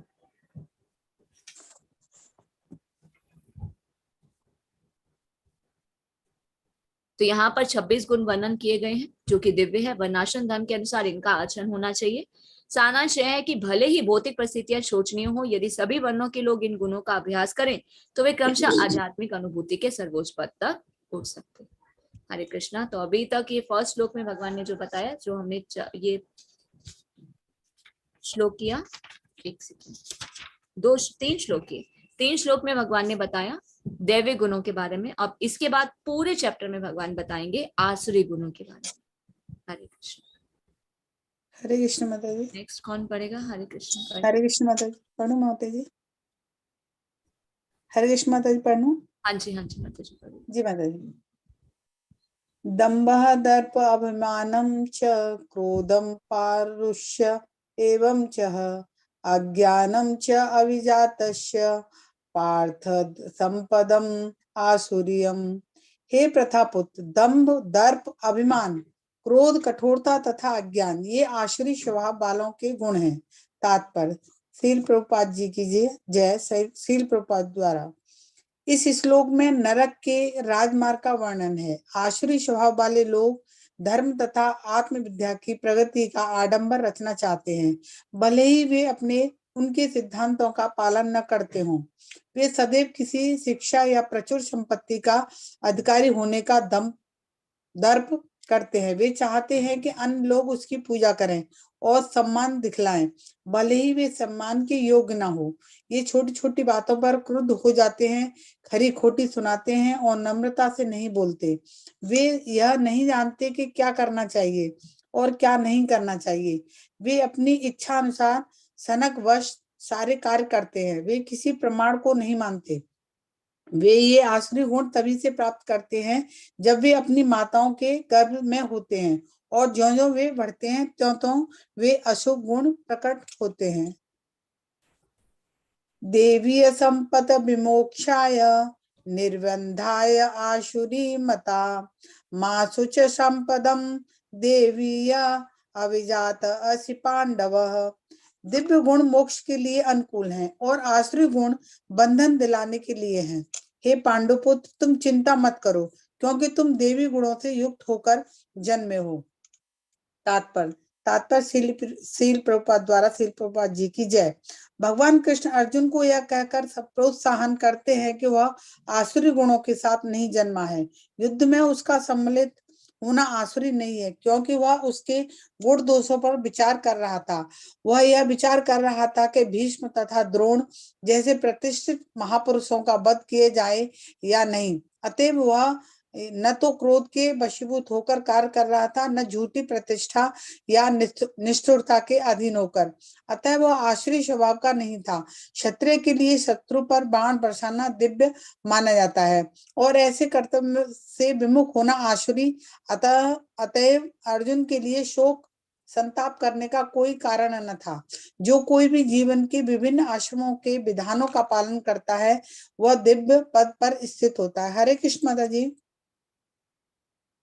हरे कृष्ण माता जी। थैंक यू सो मच माता जी। हे प्रतापुत्र, दंभ, दर्प, अभिमान, क्रोध, कठोरता, अज्ञान ये आसुरी स्वभाव वालों के गुण है। दंभ का अर्थ क्या है? अहंकार। दर्प का अर्थ क्या है? घमंड। अभिमान का अर्थ क्या है? गर्व। क्रोध, गुस्सा आना। कठोरता, निष्ठुरता। तो इस श्लोक में भगवान बता रहे नर्क के राजमार्ग का वर्णन। कौन लोग नर्क जाते हैं? जो आसुरी स्वभाव वाले होते हैं। ये आसुरी स्वभाव वालों के गुण है। किसी को किसका घमंड होता है? शिक्षा का, अहंकार होता है, अरे मेरे पास तो बहुत पैसा है, मैं तो बहुत पढ़ा लिखा हूँ। किसी को सुंदरता का घमंड होता है। कुछ लोग क्या क्या चाहते हैं कि लोग मेरी पूजा करें, सम्मान दिखाएं। तो लोग क्या करते हैं, अपने आप को सर्वश्रेष्ठ समझकर दूसरों को नीचा दिखाने का प्रयास करते हैं और उन पर क्रोध हो जाते हैं, छोटी छोटी बातों पर नाराज हो जाते हैं, खरी खोटी सुनाते हैं, नम्रता से नहीं बोलते, बहुत ही हार्श वर्ड्स यूज करते हैं। वो नहीं जानते क्या करना चाहिए क्या नहीं करना चाहिए, सनकवश कार्य करते हैं। ये सभी आसुरी गुण तब से प्राप्त होते हैं जब वे अपनी माता के गर्भ में होते हैं। इसलिए पहले गर्भधान संस्कार सिस्टम होता था कि बच्चे को गर्भ में स्थापित करने से पहले, कंसीव करने से पहले आप भगवान से प्रार्थना करें, आप शास्त्रों को पढ़े ताकि भगवान आपको दिव्य आत्मा प्रदान करें। पर अभी लोग क्या कर रहे हैं, इंद्र तृप्ति में लगे हुए हैं। तो आरसी संतानें होंगी, व्यवहार भी ऐसा ही है। भगवान की ओर कोई मुख ही नहीं करना चाहता, मंदिर नहीं जाना चाहता, शास्त्र पढ़ना तो बहुत ही दूर की बात है। तो आसरी गुण वाली संतान जो है वो गर्भ में ही आ जाती है। तो भगवान ऐसी, जो जिस स्वभाव का होता है, जिसकी जैसी मेंटेलिटी होती है, भगवान उसे वैसा ही संतान प्रदान करते हैं, वैसी ही आत्मा प्रदान करते हैं संतान के रूप में। और ये आसरी गुण माता के गर्भ में होते हैं तब से ही, फिर जब बच्चा बाहर आता है तब से वो बढ़ने लगते हैं। क्यों, तो ये अशुभ गुण प्रकट हो जाते हैं। कई बार कुछ लोग कहते हैं अरे बच्चा बहुत बिगड़ गया है, गलत कार्य में लिप्त है। तो ये सब मिस्टेक्स माता पिता द्वारा ही की हुई थी, पर पहले नहीं पता था। अब क्या कर सकते हैं, उसके लिए रेक्टिफिकेशन के लिए प्रभुपाद ने क्या रास्ता बताया, बच्चों को अच्छा भक्त बना दीजिए। क्योंकि जो भक्ति करते हैं उनके अंदर दैवी गुण स्वतः ही विकसित होने लग जाते हैं, क्योंकि भक्ति देवी की शक्ति है। तो दिव्य गुण जो है वो मोक्ष के अनुकूल है, आश्री गुण जो है वो बंधन दिलाने के लिए है। हे पांडुपुत्र, तुम चिंता मत करो क्योंकि तुम दैवी गुणों से युक्त होकर जन्मे। तो भगवान कृष्ण क्या करते हैं, अर्जुन को प्रोत्साहित करते हैं कि वो आश्री गुणों के साथ नहीं जन्मा, क्योंकि युद्ध में सम्मिलित होना आश्री गुण नहीं है। युद्ध में क्षत्रिय का कर्तव्य है कि वो युद्ध करे। अगर वो युद्ध नहीं करता, कर्तव्य पद से विमुख होता है, तो वो आसुरी। तो अर्जुन क्या विचार कर रहे थे, मेरे सामने तो मेरे घर के सगे संबंधी है, भीष्म पितामह, द्रोणाचार्य मेरे भाई हैं, मैं महापुरुषों का अगर वध कर देता हूं तो इससे क्या होगा, ये तो मेरी आसुरी स्वभाव है कि मुझे इन पर दया भी नहीं आ रही है। तो भगवान क्या कहते हैं, अर्जुन शोक करने की आवश्यकता नहीं है। क्षत्रिय होने के नाते तुम्हारा कर्तव्य युद्ध करना। अगर युद्ध नहीं करते हो, अपने कर्तव्य से विमुख होते हो, तो वो आसुरी गुण है। तो जो कोई भी जीवन के विभिन्न आश्रमों के विधि विधानों का पालन करता है वह दिव्य पद पर स्थित रहता है। हरे कृष्णा शिवी माता जी। हरे कृष्णा माता जी, थैंक यू। श्लोक 6 माता जी। द्वो भूत सर्गो लोके अस्मिन् द्वैव आसुर एव च देवो विस्तरशः प्रोक्त आसुरं पार्थ मे शृणु। हे पार्थ पुत्र, इस संसार में सृजित प्राणी दो प्रकार के हैं, देवी तथा आसुरी। मैं पहले ही विस्तार से तुम्हें देवी गुण बतला चुका हूँ। अब मुझसे आसुरी गुणों के विषय में सुनो। तात्पर्य श्रीला प्रभुपाद द्वारा। श्रीला प्रभुपाद की जय। अर्जुन को यह कहकर कि वह देवी गुणों से संपन्न होकर जन्मा है, भगवान कृष्ण अब उसे आसुरी गुण बताते हैं। इस संसार में बद्ध जीव दो श्रेणियों में बटे हुए हैं। जो जीव दिव्य गुणों से संपन्न होते हैं वे नियमित जीवन बिताते हैं, अर्थात वे शास्त्रों तथा विद्वानों द्वारा बताए गए आदेशों का निर्वाह करते हैं। मनुष्य को चाहिए कि प्रामाणिक शास्त्रों के अनुसार ही कर्तव्य निभाए। यह प्रकृति देवी कहलाती है। जो शास्त्र विहीन विधानों को नहीं मानता और अपनी सनक के अनुसार कार्य करता रहता है वह आसुरी कहलाता है। शास्त्र के विधि विधानों के प्रति आज्ञा भाव ही एकमात्र कसौटी है, अन्य नहीं। वैदिक साहित्य में उल्लेख है कि देवता तथा असुर दोनों ही प्रजापति से उत्पन्न हुए। अंतर इतना ही है कि एक श्रेणी के लोग वैदिक आदेशों को मानते हैं और दूसरे नहीं मानते। नेक्स्ट पढ़ूं माता जी? नेक्स्ट भी पढ़ दीजिए माता जी। जी। प्रवृत्तिं च निर्वृत्ति च जना न विदुरासुरा न शौचम नापि चाचारो न सत्यम तेषु विद्यते। जो आसुरी हैं वे नहीं जानते कि क्या करना चाहिए और क्या नहीं करना चाहिए। उनमें ना तो पवित्रता, ना उचित आचरण और ना ही सत्य पाया जाता है। तात्पर्य श्रीला प्रभुपाद द्वारा। श्रीला प्रभुपाद की जय। प्रत्येक सभ्य मानव समाज में कुछ आचार संहिताएं होती है जिनका प्रारंभ से पालन करना होता है। विशेषतया आर्यगण जो वैदिक सभ्यता को मानते हैं और अत्यंत सभ्य माने जाते हैं, इनका पालन करते हैं। किंतु जो शास्त्रीय आदेशों को नहीं मानते वे असुर समझे जाते हैं। इसलिए यहाँ पर कहा गया है कि असुरगण ना तो शास्त्रीय नियमों को जानते हैं, न उनमें इनके पालन करने की प्रवृत्ति पाई जाती है। उनमें से अधिकांश इन नियमों को नहीं जानते, और जो थोड़े से लोग जानते भी हैं, उनमें इनके पालन करने की प्रवृत्ति नहीं होती। उन्हें ना तो वैदिक आदेशों में कोई श्रद्धा होती है, ना ही वे इसके अनुसार कार्य करने के इच्छुक होते हैं। असुरगण ना तो बाहर से ना भीतर से स्वच्छ होते हैं। मनुष्य को चाहिए कि स्नान करके, दंत मंजन करके, बाल बनाकर, वस्त्र बदलकर शरीर को स्वच्छ रखे। जहाँ तक आंतरिक स्वच्छता की बात है, मनुष्य को चाहिए कि वह सदैव ईश्वर के पवित्र नामों का स्मरण करे और हरे कृष्ण महामंत्र, हरे कृष्ण कृष्ण कृष्ण हरे हरे, हरे राम राम राम हरे हरे का कीर्तन करे। असुरगण ब्रह्मा बाह्य तथा आंतरिक स्वच्छता के इन नियमों को ना तो चाहते हैं, ना इनका पालन करते हैं। जहाँ तक आचरण की बात है, मानव आचरण का मार्गदर्शन करने वाले अनेक विधि विधान हैं, जैसे मनु संहिता, जो मानव जाति का अधिनियम है। यहाँ तक कि आज भी सारे हिंदू मनु संहिता का ही अनुगमन करते हैं। इसी ग्रंथ से उत्तराधिकार तथा अन्य विधि संबंधी बातें ग्रहण की जाती हैं। मनु संहिता में स्पष्ट कहा गया है कि स्त्री को स्वतंत्रता ना प्रदान की जाए। इसका अर्थ यह नहीं होता कि स्त्रियों को दासी बनाकर रखा जाए, वे तो बालकों के समान हैं। बालकों को स्वतंत्रता नहीं दी जाती, लेकिन इसका यह अर्थ नहीं है कि वे दास बनाकर रखे जाते हैं। लेकिन असुरों ने ऐसे आदेशों की उपेक्षा कर दी है और वे सोचने लगे हैं कि स्त्रियों को पुरुषों के समान ही स्वतंत्रता प्रदान की जाए। लेकिन इससे संसार की सामाजिक स्थिति में सुधार नहीं हुआ। वास्तव में स्त्री को जीवन के प्रत्येक अवस्था में सुरक्षा प्रदान की जानी चाहिए। उसके बाल्यकाल में पिता द्वारा संरक्षण प्रदान किया चाहिए, तारुण्य में पति द्वारा और बुढ़ापे में बड़े पुत्रों द्वारा। मनु संहिता के अनुसार यही उचित सामाजिक आचरण है, लेकिन आधुनिक शिक्षा ने नारी जीवन का एक अतिरंजित अहंकारपूर्ण बोध उत्पन्न कर दिया है। अतः वह अब विवाह एक कल्पना बन चुका है। स्त्री की नैतिक स्थिति भी अब बहुत अच्छी नहीं रह गई है। अतएव असुरगण कोई ऐसा उपदेश ग्रहण नहीं करते जो समाज के लिए अच्छा हो, चूंकि वे महर्षियों के अनुभवों तथा उनके द्वारा निर्धारित विधि विधानों का पालन नहीं करते। अतएव आसुरी लोगों की सामाजिक स्थिति अत्यंत शोचनीय है। हरे कृष्णा माता जी। हरे कृष्ण माता जी, थैंक यू सो मच माता जी। थैंक यू माता जी। हे प्रथा पुत्र, इस संसार में सृजित प्राणी दो प्रकार के होते हैं, देवी और आसुरी। भगवान के कह रहे 2 टाइप्स के ही होते हैं लोग, देवी और आसुरी। जो प्राणी है उनकी 2 ही कैटेगरीज होती है। मैं पहले से विस्तार से तुम्हें देवी गुण के बारे में बतला चुका हूं, अब मुझसे आसुरी गुणों के विषय में सुनो। तो अर्जुन को भगवान के कहते हैं तुम तो देवी गुणों से संपन्न होकर जन्मे हो, अब मैं तुम्हें आसुरी गुण बताता हूँ। जो दिव्य गुण वाले होते हैं वो नियमित जीवन बताते हैं, शास्त्रों के द्वारा बताए गए आदेशों का पालन करते हैं। तो मनुष्य को क्या कर्तव्य है? प्रमाणिक शास्त्रों के अनुसार ही कर्तव्य करने चाहिए। जीवन हमें मिला है, जीवन को चलाने के लिए गाइड भी तो भगवान ने दी है, शास्त्र हमें दिए, तो शास्त्रों के द्वारा हमें अपने जीवन को चलाना चाहिए। यही दैवी प्रकृति। जो शास्त्रों को नहीं मानता, अपनी सना के अनुसार कार्य कहलाता है, वो क्या है? आसुरी है। वो रूल्स और रेगुलेशंस को तोड़ रहा है। जो रूल्स और रेगुलेशंस को तोड़ेगा उसे दंड भी मिलेगा।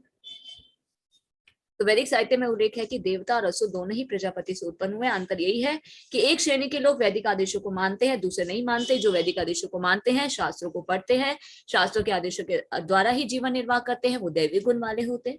जो शास्त्र के आदेशों का पालन नहीं करते वो आसुरी गुण वाले होते हैं। फिर नेक्स्ट में बताया जा रहा है कि जो आसुरी है वो ये नहीं जानते कि क्या करना चाहिए और क्या नहीं करना चाहिए।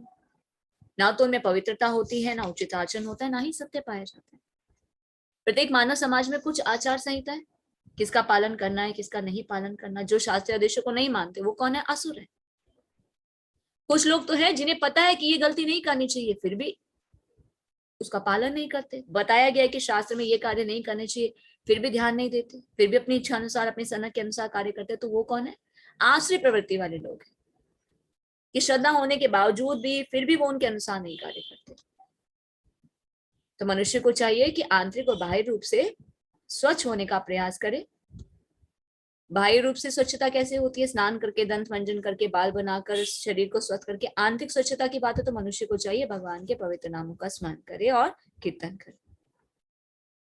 जो इन स्वच्छता के नियमों को नहीं जानते, इनका पालन नहीं करते, वो असुर है।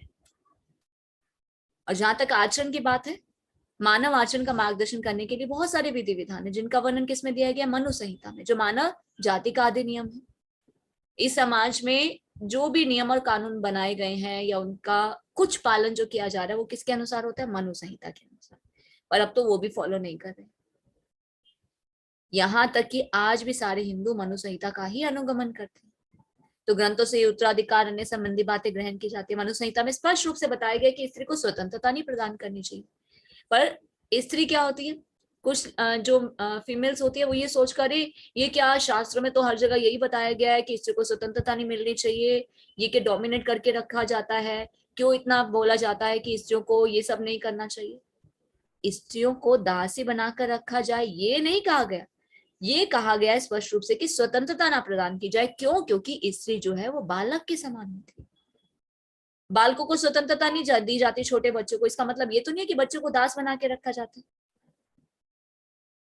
स्त्री के अंदर जो गुण है, उसका जो स्वभाव है, जो उसके शरीर की रचना, उसके अनुसार उन्हें सुरक्षा प्रदान करनी चाहिए।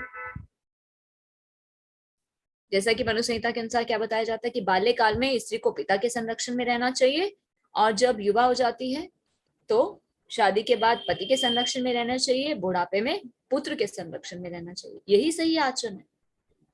पर अभी हम क्या देखते हैं, स्त्रियां क्या कहती हैं, हमें भी पुरुषों के समान स्वतंत्रता प्रदान की जाए। उससे क्या हो रहा है?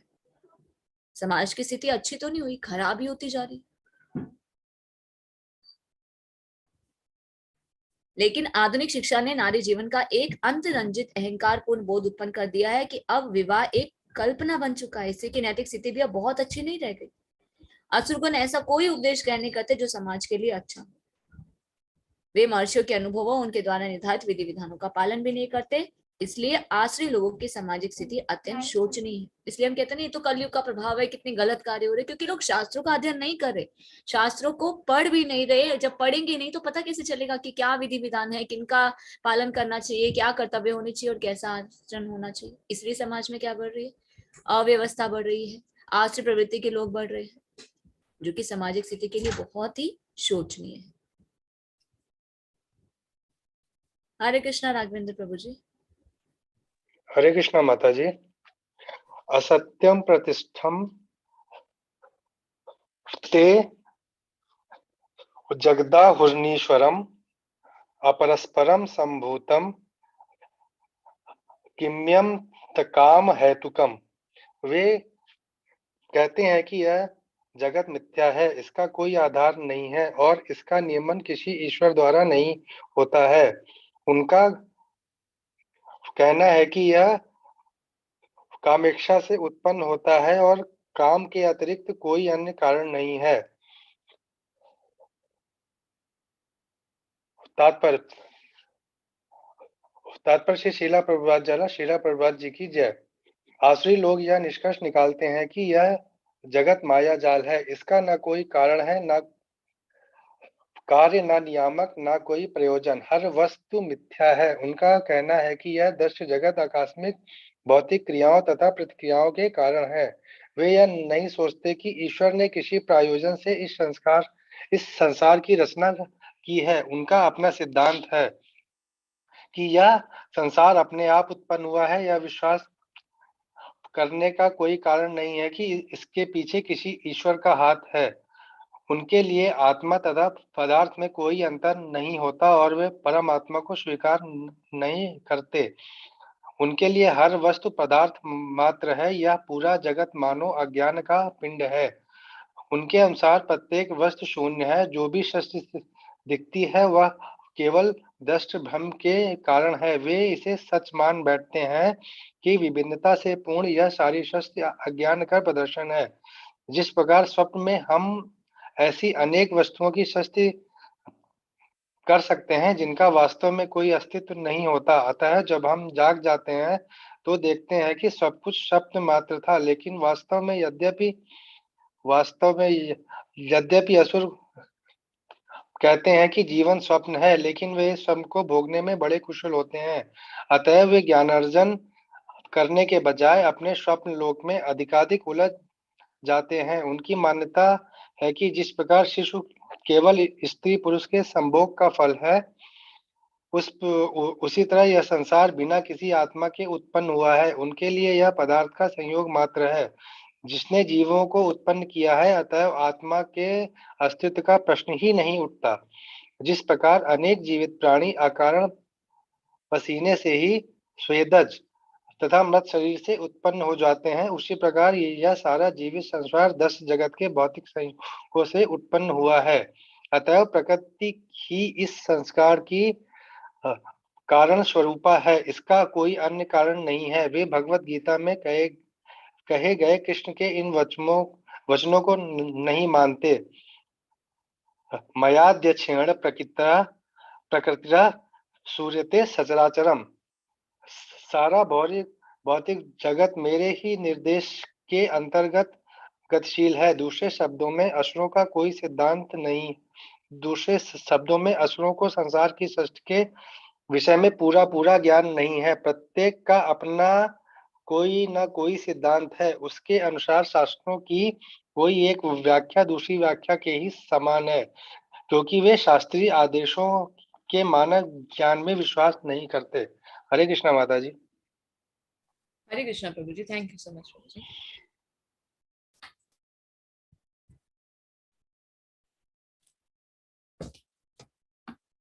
वे कहते हैं कि यह जगत मिथ्या है, इसका कोई आधार नहीं। कौन? आश्री लोग क्या निष्कर्ष निकालते हैं कि ये जगत क्या माया जाल है, कोई कारण नहीं है, कोई प्रयोजन नहीं है, हर वस्तु क्या है? मिथ्या। इसका नियमन किसी ईश्वर द्वारा नहीं होता। उनका कहना है कि काम इच्छा से उत्पन्न होता है, काम के अतिरिक्त कोई अन्य कारण ही नहीं है। तो उनका क्या कहना है? ये दृश्य जगत आकस्मिक क्रियाओं और प्रतिक्रियाओं के कारण है। जैसे कि साइंस भी क्या बता रही है, कभी तो कहते हैं बिग बैंग थ्योरी, कभी क्या कहते हैं ब्लैक होल। निष्कर्ष पे नहीं जा पा रहे कि किस प्रकार सृष्टि की रचना हो। जबकि भगवत गीता अगर कोई पढ़े तो भगवत गीता में तो भगवान स्वयं कहते हैं, मैं इस सृष्टि का रचयिता हूँ, पालन करता हूँ और संहार करता हूँ। और ये आश्रय प्रवृत्ति होती है जिनका ज्ञान माया के द्वारा ढक दिया जाता है। वो क्या सोचते हैं कि सब कुछ स्वतः ही उत्पन्न हो गया। स्वतः ही उत्पन्न हो सकता है? अगर हम कहें कि खाना अपने आप बन जाएगा, कैसे बन जाएगा खाना? खाना बनाने के लिए भी हमें पहले सामान लेकर आना पड़ता है, चॉपिंग करनी पड़ती है, फिर उसको कुक करना पड़ता है, फिर उसके बाद वो खाना जाकर बनता है। देखिए एक नॉर्मल, हम देखिए एक छोटी सी चीज भी एक मॉडल बच्चा बनाता है, साइंस का मॉडल उन्हें मिलता है, तो उसके लिए भी पहले वो सामान लेकर आते हैं, फिर सोचते हैं कि किस प्रकार बनाना है, किस चीज को कहाँ लगाना है, कैसे उसको प्रोजेक्ट करना है, फिर वो एक फाइनल प्रोजेक्ट बनकर रेडी होता है। उसमें भी तो कितनी मेहनत लगती है, उसमें भी तो दिमाग लगता है। उसी प्रकार सृष्टि की रचना क्या अपने आप ही हो गई? क्या सब कुछ अपने आप ही उत्पन्न हो गया? सारे जीवात्माएं अपने आप ही आ गई? शास्त्रों का अध्ययन नहीं करते, शास्त्रों में विश्वास नहीं करते, शास्त्रों की व्याख्या के ऊपर क्या करते हैं? तर्क वितर्क प्रस्तुत करते हैं। तो ये कौन सा स्वभाव है? ये आश्रय स्वभाव।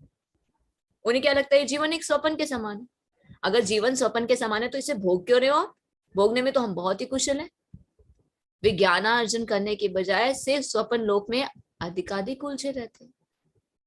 उनकी क्या मान्यता है कि जिस प्रकार शिशु केवल स्त्री पुरुष के संभोग का फल है, उसी तरह से संसार बिना किसी आत्मा के उत्पन्न हो गया। कुछ भी संजोग मात्र नहीं है। भगवान बता रहे कि मैं इस सृष्टि की रचना करता हूं। कैसे? प्रकृति जो है वो क्रियाशील नहीं होती जब तक भगवान दृष्टिपात ना करें। भगवान अपने नेत्रों से दृष्टिपात करते हैं भौतिक प्रकृति के संसर्ग से, तब जाकर सृष्टि की रचना होती है। भगवत गीता में कहे गए कृष्ण के इन वचनों को लोग नहीं मानते। भगवान क्या कहते हैं? मया अध्यक्षेन प्रकृति सूयते सचराचरम, ये सारा भौतिक जगत मेरे ही निर्देशन के अंतर्गत गतिशील है।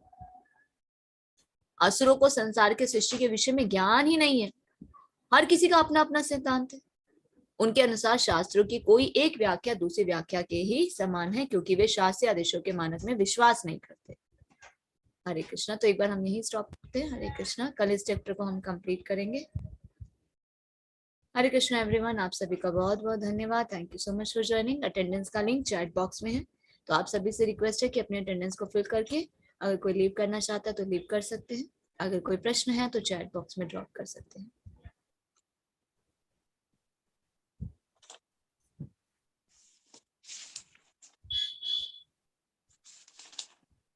हरि बोल। हरे कृष्णा राघवेंद्र प्रभु जी। इसी तरह से प्रयास करते रहिए, क्योंकि देखिए पहुंचना तो हमें वहीं तक है। 84 लाख योनियों में घूमने से अच्छा है कि हम यहाँ एफर्ट करें 16 माला करने के लिए। धीरे धीरे हमें वहीं तक पहुंचना है, क्योंकि इस कलयुग का आधार क्या है? संकीर्तन यज्ञ। तो हमारे राघवेंद्र प्रभु जी ने 16 राउंड चैंट किया है।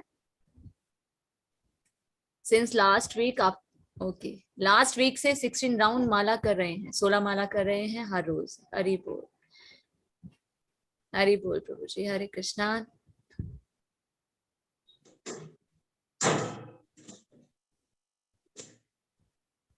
हरे कृष्णा श्री माता जी।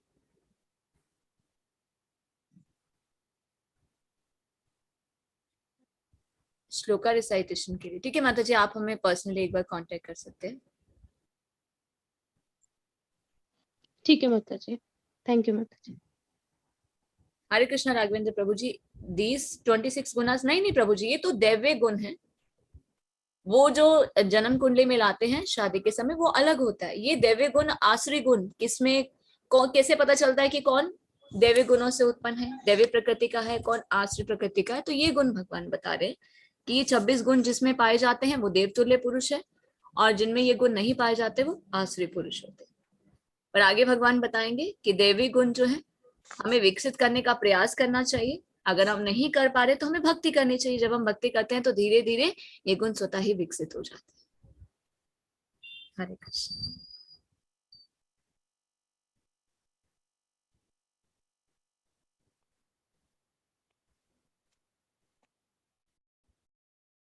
हरे Krishna everyone, thank you so much for joining. Hare Krishna, दंडवत प्रणाम। तो क्लास को हम यही एंड करेंगे। वांछा कल्पतरुभ्यश्च कृपा सिंधुभ्यैव च पतितानां पावनेभ्यो वैष्णवेभ्यो नमो नमः। Always remember Krishna, never forget Krishna, chant Hare Krishna and be happy. Hare Krishna, Krishna Krishna, Hare Hare, Hare Rama, Rama Rama, Hare Hare. Hare Krishna everyone, thank you so much for joining. Hare Krishna, Dhanwad. हरे कृष्ण माता जी, धन्यवाद प्रणाम। Hare Krishna, दंडवत Dhanwad प्रणाम। Hare Krishna. हरे कृष्ण माता जी, धन्यवाद प्रणाम। हरे कृष्णा, दंडवत प्रणाम। हरे कृष्ण साक्षात माता जी, प्रभु। दंडवत Thank you प्रणाम so माता much. जी। हरे कृष्ण। देखा माता जी, कोई क्वेश्चन है आपका? हाँ माता जी, ये एक क्वेश्चन था, पूछना था मेरे को माता जी। जब हमारे घर में जो विग्रह रखे हुए हैं तो माता जी उनका तिलक रोली से नहीं कर सकते क्या, या चंदन से ही यूज करते हैं? चंदन लगाइए। देखिए शास्त्र के अनुसार तो चंदन लगाना चाहिए। अभी तो वैसे ही गर्मी शुरू हो जाएगी तो भगवान को चंदन का लेप करना चाहिए। जी माता जी, चंदन में आजकल केमिकल इतना आ रहा है कि वो विग्रह जो है ना उनका कलर ही चेंज कर देते हैं। माता जी हम कैसे करते हैं ना, थोड़ा सा एफर्ट लगता है और शायद करना भी चाहिए, अपने आप को घिसना चाहिए भगवान की सेवा के लिए। हम लोग क्या करते हैं, एक पत्थर है हमारे पास रेड कलर का, जैसे होता है ना गोल गोल, जैसे मंदिरों में जी होता है माता चंदन घिसते हैं ना, लकड़ी, हम लोग लकड़ी लेकर आते हैं। आधा घंटा लगेगा। माता तो जी, हम तो वहाँ स्कूल से चंदन का लेके आई थी मैं पैकेट। इस्कॉन से तो माता जी अच्छा पौने मिलता है, 10 हो गया। और आपको उसमें भी 10 थोड़ा सा बजे लगता है गेट कि बंद हो कपड़े का जाता है। कलर चेंज हो रहा है। एक सेकंड। जी 10 माता जी। बजे गेट बंद। तो हम क्या कर सकते हैं ना माता जी, लकड़ी लेकर आइए, चंदन की एक लकड़ी मिलती है प्योर वाली, जी माता जी। जी तो माता जी। उसे आप घिसिए। जिस पत्थर पे घिसेंगे ना वो पत्थर उसी शॉप से मिल जाएगा जहाँ पे पूजा का सामान मिलता है, तो उसको जी पानी में माता डाल के रखिए रात भर। जी सुबह वो माता जी। थोड़ा पत्थर जो है ना ऐसा हो जाएगी कि उस पे लकड़ी हम घिसेंगे तो इजिली घिसी जाएगी, और उसको घिस के आप स्टोर करके भी रख सकते हैं। जी माता जी। थोड़ा थोड़ा घर के सदस्य 2-4 मिनट करके करें। जी माता जी। जैसे मंदिर में होता है चंदन, जब यात्रा होती है तो सब क्या करते हैं, चंदन को घिसते हैं, लकड़ी को घिसते हैं, जी माता है ना। उसमें तो जी। कुछ है ही नहीं ऐसी चीज की वो प्योर नहीं होगा। हाँ जी माता जी, बिल्कुल। अब जाऊंगी मैं कल संडे को, तो फिर माता जी लेके आती हूँ। पूजा हाँ वाली शॉप से मिल जाएगा, जो भी जहाँ पे पूजा का सामान मिलता है वहां पे आप पता कीजिए, वहां पे आपको चंदन की लकड़ी, उनको बोलिएगा ओरिजिनल वाली चाहिए, वो भी डुप्लीकेट्स आती हैं आजकल। जी माता जी। जी जी माता हरे जी। कृष्ण। हरे कृष्ण। हरे कृष्ण। आपके पास माता जी कौन से विग्रह हैं? जी माता जी, चेतन वो गौरान्नताई की भी है माता जी, लड्डू गोपाल जी भी हैं, तो करती हूँ माता जी सेवा उनकी, ओके, जो भी हो ठीक जाते है। मैं हैं। आपको एक चीज बताऊंगी जो थोड़ा इजी भी हो जाता है। अगर जैसे बहुत ज्यादा कलर चेंज हो जाता है ना, जी तो माता उसके जी। लिए हम क्या कर सकते हैं, उन्हें क्लीन करने के लिए बहुत इजिली अच्छे से क्लीन वो हो जाता है। अगर आपके पास टाइम नहीं है कि आप चंदन से नहीं कर पा रहे, तो आप जी जो व्रत वाला आटा होता है वो लें, जी या जी गेहूं लें, उसके अंदर थोड़ा सा नींबू डाल दें। जी माता जी। ठीक है, वो पेस्ट बना के ना वो लगा के फटाफट एक बार लगा के, और उसको थोड़ा हल्का गर्म पानी से धो दे, एकदम शाइनिंग हो जाते हैं, जी माता जी। है ना। जैसे कभी होता है कि समय नहीं है, चंदन से नहीं कर